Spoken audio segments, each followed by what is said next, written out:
Bismillahirrahmanirrahim. Assalamualaikum warahmatullahi wabarakatuh.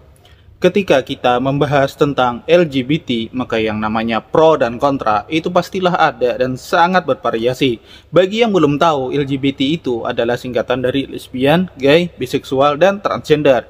Yang pada intinya ini semua mencakup tentang berbagai macam identitas gender dan orientasi visual yang berbeda-beda dan selalu memicu kontroversi.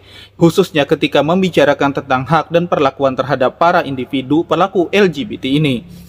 Kalau dari pandangan mereka yang pro-LGBT, mereka pasti bersikeras bahwa LGBT itu juga manusia, sehingga memiliki hak yang sama dengan manusia yang lain. Dan mereka juga mengatakan bahwa mereka itu layak mendapatkan perlakuan yang sama, tidak didiskriminatif, dan memiliki kesempatan yang sama pula dengan orang-orang normal lainnya. Dan orang-orang yang mendukung hak-hak LGBT ini biasanya selalu menegaskan bahwa tidak ada yang salah dengan menjadi LGBT dan masyarakat harus menerima mereka seutuhnya dan juga harus menghormati pilihan mereka. Karena jika melanggar itu semua, itu artinya kita melanggar hak-hak asasi manusia, kata mereka yang melakukan LGBT ini. Tapi di sisi yang lain, kita orang normal yang kontra dengan LGBT ini pastilah menganggap bahwa orientasi penyimpangan seksual dan identitas gender LGBT ini adalah hal yang tidak bisa ditoleransi dan sangat bertentangan dengan nilai-nilai tradisional dan agama. Karena kita semua berkeyakinan bahwa LGBT itu sangat menjijikan. Mereka itu tidak alami dan tidak normal serta dapat merusak nilai-nilai moral dan sosial dan dapat menjadi juga ancaman bagi para generasi penerus dan kesehatan masyarakat. Bahkan sudah banyak juga kan para dokter yang mengeluarkan statement mereka tentang betapa bahayanya penyakit yang biasanya menyertai para pelaku LGBT di zaman modern ini. Apalagi kalau kita tarik sejarah jauh ke belakang, maka kita akan menemukan tentang kisah azab kaum Sodom yang disebutkan di dalam Al-Quran dan juga di dalam kitab-kitab agama yang lainnya. Kalau di dalam Al-Quran itu diceritakan di Quran Surah Al-A'raf ayat ke-80 sampai ke-84. Kemudian ada juga di Quran Surah Al-Hijr ayat ke-67 sampai ke-77 kalau nggak salah. Kemudian ini tidak cuma termuat di dalam kitab Al-Quran saja, tetapi di kitab-kitab agama terdahulu seperti Yahudi dan Kristen.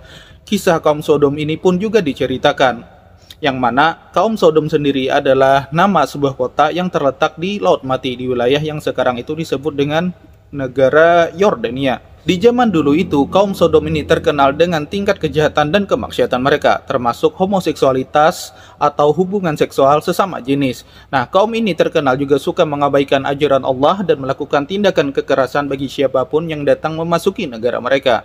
Jadi sebagai hukuman atas tindakan mereka yang terlalu jahat dan melampaui batas itu, maka Allah pun mengirimkan malaikat untuk menghancurkan kota mereka. Hukuman yang mereka terima pun tidak main-main, yaitu hujan batu api dan gempa bumi yang sangat besar hingga menghancurkan kota mereka dalam sekejap mata. Dan saat itu hanya menyisakan beberapa keluarga saja yang masih bisa selamat, yaitu keluarga dari Nabi Lut alaihissalam, karena pada saat itu hanya Nabi Lut lah satu-satunya keluarga yang masih beriman kepada Allah Subhanahu wa Ta'ala. Kisah tentang ajab kaum Sodom ini merupakan peringatan bagi manusia untuk selalu menghindari perbuatan-perbuatan yang bertentangan dengan ajaran Allah, khususnya pelaku homoseksualitas atau hubungan seksual di antara sesama jenis dan yang lain sebagainya. Jadi sebenarnya pelaku LGBT ini ancamannya itu komplit. Selain berpotensi mengidap penyakit yang sangat berbahaya, mereka juga sudah mendapatkan ancaman yang serius dari Allah Subhanahu wa Ta'ala. Dan kalau mereka masih tidak bertobat dari maksiatnya, maka ancaman itu atau azab itu akan segera terjadi. Di Indonesia sendiri akhir-akhir ini para pelaku LGBT ini nampaknya sudah tidak malu lagi mengekspos diri mereka di hadapan publik, dan ini wajib kita waspadai agar azab Allah itu tidak turun ke negara kita dan kita yang tidak bersalah nantinya ikut terkena dampak dari azab yang ditimpakan Allah kepada mereka. Auzubillah min dzalik.